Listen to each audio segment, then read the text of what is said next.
నమస్తే, నేను మధు. రాయలసీమ ప్రజలకు ఇదొక చక్కటి గుడ్ న్యూస్ అనే చెప్పొచ్చు. బెంగళూరుకి వెళ్ళినటువంటి ఏరోస్పేస్ ఇప్పుడు అక్కడ రాయలసీమకు రాబోతుంది. అది కూడా ఎక్కడ అనుకుంటున్నారు? పుట్టపర్తిలో.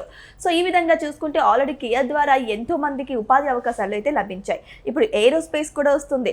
మరి అక్కడ నిరుద్యోగుల కొరత అనేదే ఉండదు.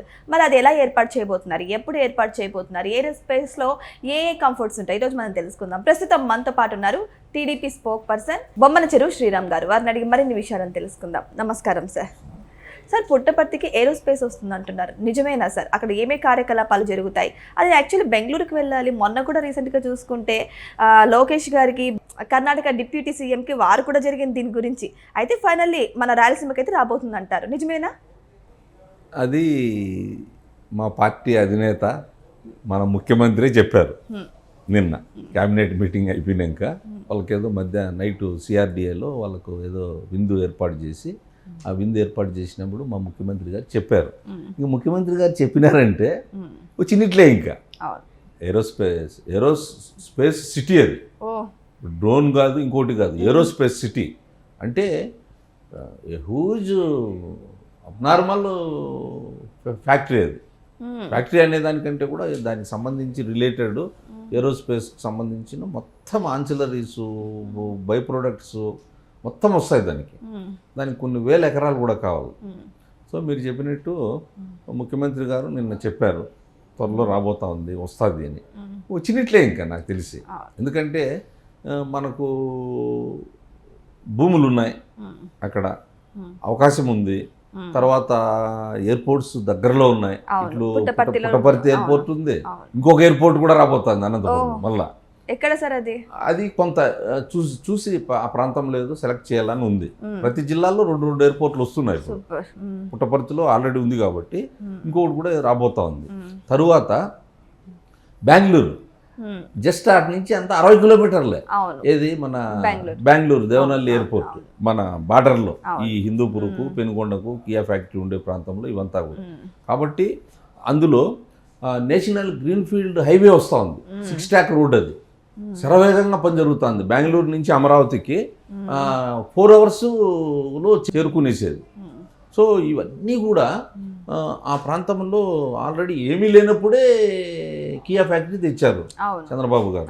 పోటీపడి అది తమిళనాడుకు పోయేది, మహారాష్ట్ర వాళ్ళు పోటీ పడ్డారు, కర్ణాటక వాళ్ళు పోటీ పడ్డారు, సౌత్ ఇండియాలో హైదరాబాదు, తెలంగాణకు రావాలని చెప్పనేసి ఒక పక్క. ఇంత పోటీలో కూడా అప్పుడు కియా ఫ్యాక్టరీ వాళ్ళు ఎంచుకుంటే ఆ రోజుల్లోనే మనం 5,000 ఎకరాలు ఇచ్చాం భూములు. తర్వాత వాళ్ళకు నీళ్లు, మనం వాళ్ళకు నీరు, ఫ్యాక్టరీ అంటే నీరు కావాలి, మౌలిక వసతులు కావాల. సరే, ఆ రోజు అంత దాదాపు వాళ్ళు 15,000 కోట్ల పెట్టుబడి ఆ రోజు పెట్టారు. ఆ రోజుల్లోనే కియా ఫ్యాక్టరీ 15,000 కోట్లు. మరి దీనికి ఎంత సార్? ఇది లక్షల కోట్లే అవుతుంది ఏరోస్పేస్ అంటే. ఇంకా అంటే మల్టీపర్పస్లో వస్తాయి అన్నీ, రకరకాల దానికి సంబంధించినటువంటి ఉత్పత్తి. దానికి ఫ్యాన్లు కావాలా, రెక్కలు కావాలా, టైర్లు కావాల్సి వస్తుంది. ఏరోస్పేస్ అంటే అదే కదా. ఇంకా వేరే ఏదన్నా మన ఇవి ఉన్నాయి చూడు, ఏంటి, హెలికాప్టర్లు. తర్వాత మన ఏంటివి డ్రోన్స్కి సంబంధించింది. సో ఏరోస్పేస్ అంటే ఇంకా అంతరిక్షంలోకి సంబంధించినటువంటివి అన్నీ వచ్చే పరిస్థితి ఉంటుంది. కాబట్టి అది ఒక దేశంలోనే ఒక గొప్ప పరిశ్రమగా రాబోతుంది అనిపిస్తుంది చూస్తూ ఉంటే. ఇప్పుడు కియా ఫ్యాక్టరీ ఉంది. ఇప్పుడు మళ్ళీ రిలయన్స్ వాళ్ళు మొన్ననే 8,300 ఎకరాల్లో అక్కడ సోలార్ పెడతా ఉన్నారు. ఆమడగూరు అని మన పుట్టపర్తి దగ్గర ఆమడగూరు ఆ ప్రాంతంలో. ఎందుకంటే ఎండలు ఇంపార్టెంట్ మనకు. రాయలసీమలో ఆ సోలార్కు కావాల్సినటువంటి ఎనర్జీ ఉత్పత్తి అయ్యేదానికి ప్రధానంగా ఎండలు కావాలి దానికి. సో మన రాయలసీమ అనువైన ప్రాంతం. ఇప్పుడు కర్నూలు, అనంతపూరు, ఇవన్నీ కూడా ఈ ప్రాంతాలు, కదిరి, ఇవి కొంత బాగా మంచి వేడి ప్రాంతాలు కాబట్టి సూర్యరశ్మితో ఉత్పత్తి అయ్యేది కాబట్టి అది ఒకటి వచ్చేస్తూ ఉంది. ఆ 8,300 ఎకరాల్లో సోలారు రిలయన్స్. రిలయన్స్ అంటే వాళ్ళు ఒక 6 నెలలు సంవత్సరంలో వాళ్ళు పెట్టేస్తారు. వాళ్ళు మిగతా ఏదో సెట్టింగ్ లేచి జగన్ ప్రభుత్వంలోనూ అంతకుముందు ప్రభుత్వాల్లోలాగా కాకుండా ఏదైనా గ్రౌండ్ చేయాలంటే మన ఫ్యాక్టరీకి FIB అని ఒకటి ఉంటుంది. ఏది మన స్టేట్లో ఒక కమిటీ ఉంటుంది. దానికి చంద్రబాబు నాయుడు అధ్యక్షతన IASలు ఉంటారు దాంట్లో. CS చీఫ్ సెక్రటరీ కూడా ఉంటారు దాంట్లో. సో వీళ్ళంతా వడబోసి సీఎంకి పెట్టి క్యాబినెట్కి పోతుంది. అట్లా అయ్యేటిగా అంటేనే ఈరోజు పరిశ్రమలకు మనము అనుమతులు ఇస్తూ ఉన్నాం.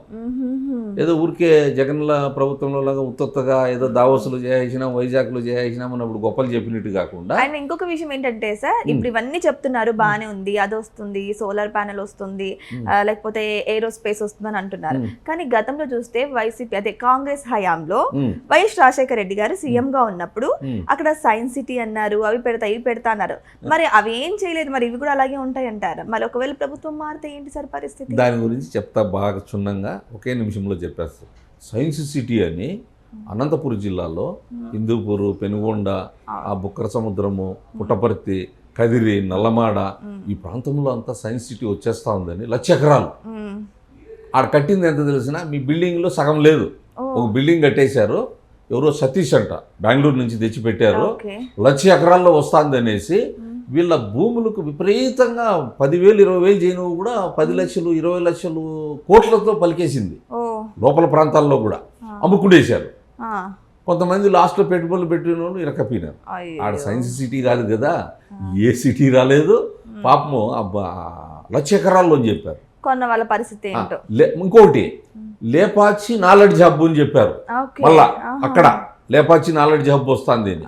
సో వీళ్ళు ఇవంతా గవర్నమెంట్ ఏం చేసిందంటే వాళ్ళకు భూములు కట్టబెట్టేదానికే తక్కువ రేట్లో కొంత భూములు కట్టబెట్టింది. ఈ ప్రైవేటు వ్యక్తులు ఆ రోజు కాంగ్రెస్లో ఆ ప్రాంతంలో మొత్తం రాయలసీమలో చాలామంది పోయి అక్కడ తిష్ట వేసుకొని కారు చౌక భూములు కొనేసి రైతుల దగ్గర నుంచి మళ్ళా అధిక రేట్లకు వెంటనే అగ్రిమెంట్ల మీద అమ్మేశారు. అది సైన్స్ సిటీ రాలేదు, లేపాచి నాలెడ్జ్ హబ్ రాలేదు. దాంట్లో కూడా జగన్మోహన్ రెడ్డి ప్రమేయం. అప్పుడు రాజశేఖర రెడ్డి 2004 2009 ఉన్నప్పుడు అసలు విపరీతమైన హైక్ తెచ్చారు దానికి. బెంగళూరు నుంచి పెట్టుబడిదారులు చేశారు. ఎవరు సతీష్ పేరు కూడా బాగా గుర్తుంది. ఆ బిల్డింగ్ ఇప్పుడు పిచ్చి మొక్కలంతా మలిసిపోయి బిల్డింగ్ కనపడదు, ఆడ అట్లే ఉంది అది. మళ్ళీ వాళ్ళు ఏం చేశారు, బ్యాంకుల్లో పెట్టేశారు పోయి మళ్ళీ లోన్లు రైతుల దగ్గర సేకరించి.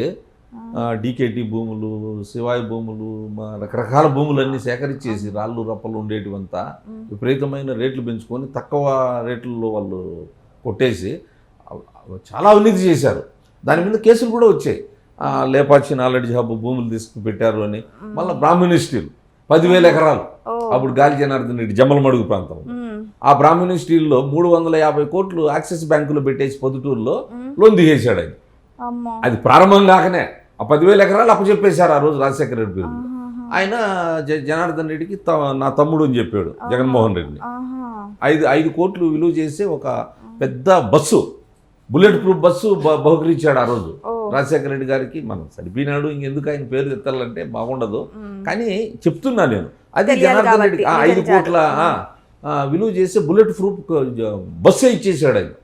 దాన్ని అన్ని హంగులు తయారు చేసి 350 కోట్లు కొట్టేశాడు ఆయన. తెలుగుదేశం ప్రభుత్వంలో చంద్రబాబు నాయుడు కానీ, అప్పుడు రామారావు ఉన్నప్పుడు కానీ, ఇప్పుడు కానీ లోకేష్ గారు కానీ, కూటమి ప్రభుత్వం కానీ జరిగేది చెప్తారు, జరగబోయేది కూడా చెప్పి జరిగేటట్టు చూస్తారు. ఇప్పుడు మనం చూస్తున్నాం రాష్ట్రంలో విపరీతమైనటువంటి పెట్టుబడులు వస్తున్నాయి, పరిశ్రమలు అంతా 1,00,000 కోట్లే. ఇప్పుడు ఏరోస్పేస్ కూడా అదే చెప్తున్నాను నేను. ఆ రోజు సైన్స్ సిటీ అన్నారు కదా, దాన్ని తలదనేటట్టుగా వస్తుంది ఇప్పుడు ఏరోస్పేస్. సైన్స్ కూడా ఉంటుంది దాంట్లో, ఏరోస్పేస్. కాబట్టి ఆ ప్రాంతం అంతా కూడా భవిష్యత్తులో ఒక పరిశ్రమల హబ్బు లాగా. ఇప్పుడు ఆల్రెడీ మనకు కర్నూలులో ఓరవకల్లు చూపించాం కదా, ఓరవకల్లులో బ్రహ్మాండమైన పరిశ్రమలు వచ్చాయి. ఆడ డ్రోన్ సిటీ ఉంది, ఈ సోలార్ ఉంది, ఒక స్టీల్ ఫ్యాక్టరీ 5,000 కోట్లతో ఒక స్టీల్ ఫ్యాక్టరీ స్టార్ట్ అయిపోయింది అక్కడ. ఏది మన ఓరవకల్లు కర్నూలులో రకరకాల ఫ్యాక్టరీలు అన్నీ వచ్చినాయి అక్కడ కూడా. ఇప్పుడు అనంతపురం, కియాకు తోడు ఏరోస్పేస్ తోడు ఈ సోలారు. ఇప్పటికే ఆ ప్రాంతంలో సోలారు చాలా వచ్చాయి. ఈ విండ్ పవర్వి సోలార్ ఇప్పుడు. సో ఇవంతా కూడా ఉపాధి, ప్రజలకు నిరుద్యోగులకు ఉపాధి దొరుకుతుంది. అటు బెంగళూరు దగ్గర, బెంగళూరుకు పోకుండా కూడా మనము మరొక బెంగళూరు అయిపోయే పరిస్థితి వస్తుంది అక్కడ. బెంగళూరు తలదన్నలా ఉంటుంది అంతా రోడ్స్ బ్రహ్మాండమైన రోడ్లు ఉన్నాయి, లింక్స్ ఉన్నాయి. ఇటు మనం హైదరాబాద్ రావాలన్నా, ఇప్పుడు అటు చెన్నై పోవాలన్నా, ఇటు బెంగళూరు ఇట్లా అనుకోనే బెంగళూరులో ఉన్నట్లే ఆ కియా ఫ్యాక్టరీ కానీ ఇప్పుడు ఏరోస్పేస్ ఇవన్నీ. కాబట్టి మనకు దరిదాపుల్లో ఏ రాష్ట్రం కూడా మనం అనకూడదు, సరే వాళ్ళ రాష్ట్రాలకు పోయేట్టు పోనీ, మనమేమి అడ్డుపడం. వాళ్ళకు కూడా ఉపాధి కావాలా, వాళ్ళకు పెట్టుబడులు కావాలా, వాళ్ళు మనుగడ సాగించాలా, నిరుద్యోగులకు ఉద్యోగాలు కావాలా. మనకైతే దరిదాపుల్లో ఏ రాష్ట్రపు భవిష్యత్తులో పోటీ రాదు అంటే మన మీద నమ్మకం, మన నాయకత్వం అట్లుంది. మనం సింగిల్ విండోలో క్లియరెన్స్ ఇచ్చేస్తా ఉన్నాం. దానికి ఒక కమిటీ పెట్టి వాళ్ళకు అనుమతులు కానీ, వాళ్ళకి కావాల్సిన మౌలిక వసతులు కానీ, విద్యుత్ కానీ, తర్వాత నీరు కానీ, వాళ్ళకి ఇవ్వాల్సినటువంటి రాయితీలు కానీ కేంద్రంతో సంప్రదించి ఇవన్నీ కూడా త్వరలో అనౌన్స్మెంట్ అవుతానిట్లే ఫౌండేషన్ కూడా అయిపోతుంది. ఒక 2 నెలలు 3 నెలలు టైం తీసుకొని వాళ్ళకి అన్ని అనుమతులు కూడా అంతా వారాలు రోజుల్లోనే జరిగిపోతూ ఉంది, ముందులాగా కాకుండా. మనం చూడండి, వాన్పిక్ 25,000 ఎకరాలు కట్టిపెట్టాడు ఆ రోజు ఓడరేవుకు. అతనికి మన మ్యాట్రిక్ ప్రసాద్ జగన్మోహన్ రెడ్డిది కిడ్ బ్రోక్లోనే అది 28,000 ఎకరాలకు 28 రూపాయల పని కూడా జరగల. ఆ భూములన్నీ కొట్టేశారు. ప్రభుత్వ భూములు, డీకేటీ భూములు. డీకేటీ భూములు తీసుకోవాలంటే క్యాబినెట్ అనుమతి కావాలా. క్యాబినెట్ అనుమతి లేకనే సంతకాలు పెట్టేసి ఆ రోజు ధర్మాన ప్రసాద్ ఆయన మళ్ళీ నీతులు చెప్తాడు వచ్చి 4,900 ఎకరాలు డీకేటీ భూములు రైతులు ఎస్సీ ఎస్టీ బీసీలకి ఇచ్చిన భూములు కొట్టేసి అప్పనంగా అప్పచెప్పేశారు జగన్మోహన్ రెడ్డి ఒత్తిడితో. 28,000 కోట్లు 1,000 కోట్లు వచ్చి సాక్షి మీడియాలో పెట్టించుకున్నాడు మ్యాట్రిక్ ప్రసాద్ దగ్గర ఆ రోజు. అవంతా సిబిఐ కేసులు జరుగుతున్నాయి కదా, సైన్స్ సిటీ మీద ఉన్నాయి దర్యాప్తు, లేపాచి నాలెడ్జీ మీద ఉంది, బ్రాహ్మణి స్టీల్ మీద ఉంది. సో అన్నీ కూడా దర్యాప్తుల్లో ఇరుక్కున్నారు కేసుల్లో. ఈ ప్రభుత్వంలో అట్లా కాదు. ఏదైనా మనం చెప్పితే పారదర్శకంగా ఉంటుంది, పెట్టుబడులు పెట్టేవాళ్ళే వస్తారు. అటువంటి వ్యక్తులకే మనం పరిశ్రమలకు లైసెన్సులు ఇస్తారు మా కూటమి ప్రభుత్వము, మా నాయకుడు చంద్రబాబు నాయుడు గారు, పవన్ కళ్యాణ్ గారు, నరేంద్ర మోడీ గారి సహకారంతో. కాబట్టి ఇవన్నీ కూడా రేపు భవిష్యత్తులో రాయలసీమ కూడా ఇప్పుడు ఈ వైసీపీ వాళ్ళు చెప్తా ఉన్నారు రాయలసీమను వదిలేసి అమరావతిలో తీసుకుపెడతా ఉన్నాడు అని. అయ్యా, అమరావతి రాష్ట్రానికి సంబంధించి. ఇప్పుడు రాయలసీమ కియా ఫ్యాక్టరీ తెచ్చాం కదా, ఓరకల్లులో ఇండస్ట్రియల్ హబ్ తెచ్చాం కదా, కడపలో తెచ్చాం కదా, ఇంకొక ఇండస్ట్రియల్ హబ్ ఉంది. ఇప్పుడు ఇది మన ఏది ఏరోస్పేస్, రిలయన్స్ వాళ్ళు సోలారు. సో ఇవన్నీ కూడా రాయలసీమ ముఖ చిత్రం. ఆల్రెడీ ఇప్పుడు అందరినీ వాళ్ళు మీరు చేయండి చేయలేంది 50 టీఎంసీలు నీళ్ళు ఇచ్చాము, రకరకాల వాగుడు వాగుతున్నారు మీరు. ఇప్పుడు మీకు వేరే మాట్లాడేదానికే లేదు. ఆ నీటి మీద కూడా మీరు రైతులు కళ్ళకు కట్టినట్లు ఇప్పుడు పంటలు పెడతా ఉన్నారు. 2 పంటలు స్టార్ట్ అయిపోయినాయి. మొదటి పంట ఒకటి అయిపోయి 6 నెలల్లో, రెండో పంట టమాటా, కూరగాయలు, రెండో పంటకు వెళ్ళిపోతున్నారు. ఏది రాయలసీమలో మొత్తం కుప్పం నుంచి కర్నూలు నుంచి కుప్పం వరకు. మా ప్రాంతం అయితే ఇప్పుడు టమాటా చెరువులంతా కలకల్లాడుతూ ఉన్నాయి. సో ఇవంతా కూడా ఇండస్ట్రీ పర్పస్ కిందకే వస్తుంది. ఇదంతా రాయలసీమకి నీళ్ళు వస్తే పెట్టుబడులు వస్తాయి, రైతుల దగ్గర ఉంటుంది, వ్యాపారస్తులు వస్తారు.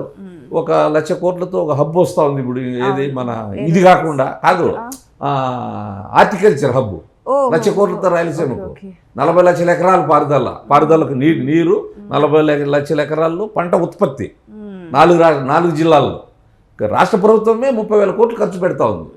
ఏది మన అసెంబ్లీలో అనౌన్స్ చేసేసారు చంద్రబాబు గారు.